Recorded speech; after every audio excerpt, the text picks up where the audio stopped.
যদিও মোটু পাতলুতে তোমরা দেখো মোটু সিঙ্গারা খেয়ে সেই দ্রুত দৌড়ায়, কিন্তু বাস্তবে পাতলু ব্যক্তি কিন্তু বেশি দৌড়ানোর কথা। আসসালামু আলাইকুম, কেমন আছো সবাই? আশা করি সবাই অনেক অনেক ভালো আছো।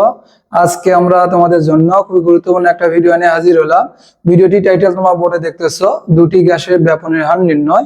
দুইটা গ্যাস তো আছে, এই দুইটার মধ্যে কোনটার ব্যাপনের হার বেশি এবং ব্যাপনের হারটা কেনই কম বেশি হচ্ছে সেই ব্যাখ্যাটা আজকে বিজ্ঞানী টমাস গ্রাহাম যে পরীক্ষার মাধ্যমে করেছে সেই পরীক্ষাটাও জানবো এবং ব্যাখ্যাটাও আমরা দেওয়ার চেষ্টা করব।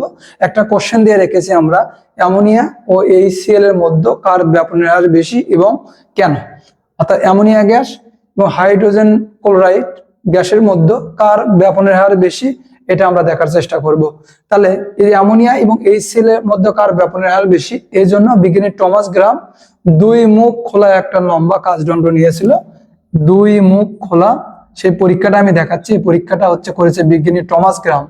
কে করেছে পরীক্ষাটা? বিজ্ঞানী টমাস গ্রাহাম এই পরীক্ষাটা করেছে 1829 সালে, ফরাসি বিজ্ঞানী।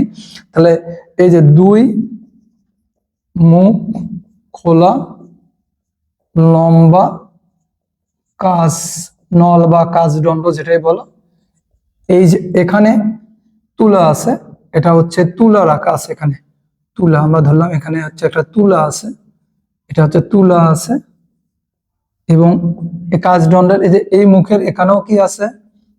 তুলা আছে, তুলা। এই তুলাটা আমরা মনে করো এখানে একটা বিকার আছে, এই বিকারে রাখা আছে HCl অর্থাৎ হাইড্রোক্লোরিক অ্যাসিড রাখা আছে এবং আর একটা বিকার, এই বিকারে রাখা আছে অ্যামোনিয়াম হাইড্রোক্সাইড দ্রবণ।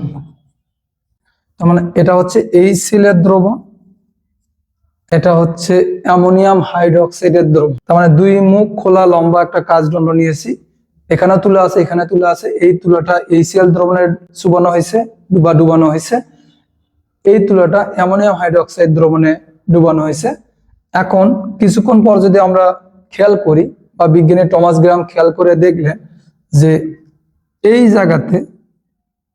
জায়গাতে একটা ধোঁয়া উৎপন্ন হচ্ছে বা ধোঁয়া পাওয়া যাচ্ছে। সেই ধোঁয়াটা অ্যামোনিয়াম ক্লোরাইডের। কার ধোঁয়াটা?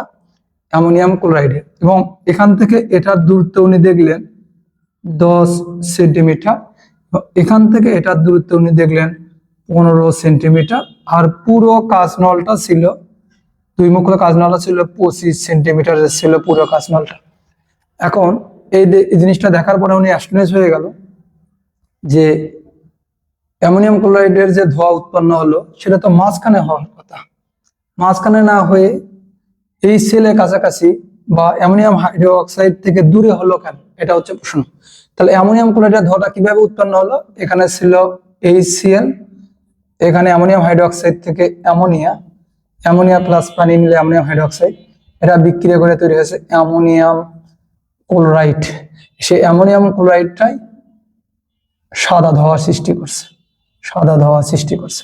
তার মানে এখান থেকে HCl, এখান থেকে অ্যামোনিয়া, এই দুটা গ্যাস মিলে অ্যামোনিয়াম ক্লোরাইড তৈরি হয়েছে সাদা ধোঁয়াটা। তাহলে প্রশ্ন, HCl এখানে কম দূরত্ব গেল, অ্যামোনিয়া কেন বেশি দূরত্বে গেল?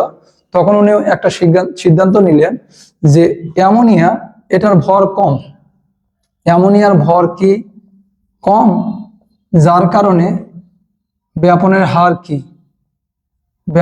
হার বেশি হয়েছে। আর HCl এর ভর বেশি, যার জন্য ব্যাপনের হার কি হয়েছে? কম হয়েছে। এই জন্য কম ডিস্টেন্স কভার করছে, সে 10 সেন্টিমিটার 15 সেন্টিমিটার। এখন কিভাবে ভর বেশি কম বা ব্যাপনের হার কিভাবে জিনিসটা? যেমন HCl এর ক্ষেত্রে যদি আমরা ভর বের করি, হাইড্রোজেনের 1, ক্লোরিনের 35.5, সুক্রোজ 36.5, এটা HCl যেহেতু অণু তার ক্ষেত্রে হয় আণবিক ভর। অ্যামোনিয়া পারমাণবিক ভরগুলো যোগ করে আমরা আণবিক ভর বের করি। নাইট্রোজেনের কত? 14, আছে কয়টা নাইট্রোজেন? একটা। হাইড্রোজেনের 1, আছে কয়টা? 3টা। 14 3 এই মিলে কত? 17। তাহলে ভর কম কার? অ্যামোনিয়ার ভর কম, তাহলে অ্যামোনিয়ার ভর কম হওয়ার কারণে বেশি ডিস্টেন্স গেছে 15 সেন্টিমিটার, HCl এর ভর বেশি কম ডিস্টেন্স গেছে, এই জন্য ধোঁয়াটা HCl এর কাছাকাছি হয়েছে। তার মানে উনি এখান থেকে একটা সূত্র দিল। সূত্রটা কি বললো? স্থির তাপমাত্রা ও চাপে কোনো গ্যাসের ব্যাপনের হার তার আণবিক ভরের বর্গমূলের ব্যস্তানুপাতিক অর্থাৎ আর সমানুপাতিক 1/√m। m মানে হচ্ছে আণবিক ভর, যখন টি আর পি হচ্ছে কনস্ট্যান্ট, স্থির হয়েছে। তার মানে আণবিক ভরের সাথে ব্যাপনের হারের সম্পর্ক হচ্ছে ব্যস্তানুপাতিক, মানে যার ভর যত বেশি তার ব্যাপনের হার তত কম, আর যার ভর যত কম তার ব্যাপনের হার তত বেশি। তাহলে অ্যামোনিয়ার ভর কম তাই ব্যাপনের হার কি বেশি, HCl এর ভর বেশি তাই ব্যাপনের হার কি কম। তার মানে যে যত পাতলা গ্যাস তার ব্যাপনের হার তত কি হবে, বেশি হবে। যে যত মোটু ভারী তার ব্যাপনের তত কম হবে। অর্থাৎ দুটো ব্যক্তি, একটা শুকনা একটা মোটা, দুজন ব্যক্তিকে যদি আমরা দৌড়াদৌড়ি করতে দিই, নর্মালি কে বেশি দৌড়ানোর কথা বলতো? শুকনা ব্যক্তি, পাতলা ব্যক্তি বেশি দৌড়াবে। যদিও মোটু পাতলুতে তোমরা দেখো মোটু সিঙ্গারা খেয়ে সেই দ্রুত দৌড়ায়, কিন্তু বাস্তবে পাতলু ব্যক্তি কিন্তু বেশি দৌড়ানোর কথা। তাই এটাই বলছে, যদি একাধিক গ্যাস থাকে সেই গ্যাসের মধ্যে দেখবা যার ভর কম তার ব্যাপনের হার কি বেশি, আর যার ভর বেশি তার ব্যাপনের হার কম। তাহলে HCl অ্যামোনিয়ার মধ্যে কার ব্যাপনের হার বেশি? তাহলে ব্যাপনের হার বেশি হচ্ছে অ্যামোনিয়ার। কেন বেশি? কারণ অ্যামোনিয়ার হচ্ছে ভর কম, আর ভর কম হলে তার ব্যাপনের হার বেশি হয়। এটা হচ্ছে টমাস গ্রামের সূত্র, গ্রামের ব্যাপনের সূত্রটা লিখে দিয়েছি।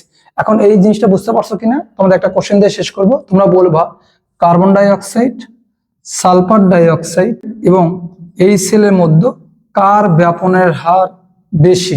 তোমরা এটা কমেন্ট করে এই ভিডিওর কমেন্ট লিখে জানাবে, তাহলে আমি বুঝতে পারবো তোমরা এই ক্লাসটা বুঝতে পারছো। তা ক্লাসটা দেখে তোমাদের কেমন লাগলো অবশ্যই কিন্তু কমেন্ট করে জানাবে, এবং ক্লাসটা ফ্রেন্ডদেরকে শেয়ার করবে। এবং এই ক্লাসে নোট করে মানিক্স কেমিস্ট্রি কেয়ার ফেসবুক গ্রুপে তোমরা নোটটা সাবমিট করবে এবং তোমাদের ফ্রেন্ডদেরকে ইনভাইট দিবে গ্রুপটাতে বেশি বেশি। তার পরবর্তী ক্লাস দেখার আমন্ত্রণ জানিয়ে আজকে এইটুকুই। এতক্ষণ সঙ্গে থাকার জন্য তোমাদেরকে অসংখ্য ধন্যবাদ। All the very best.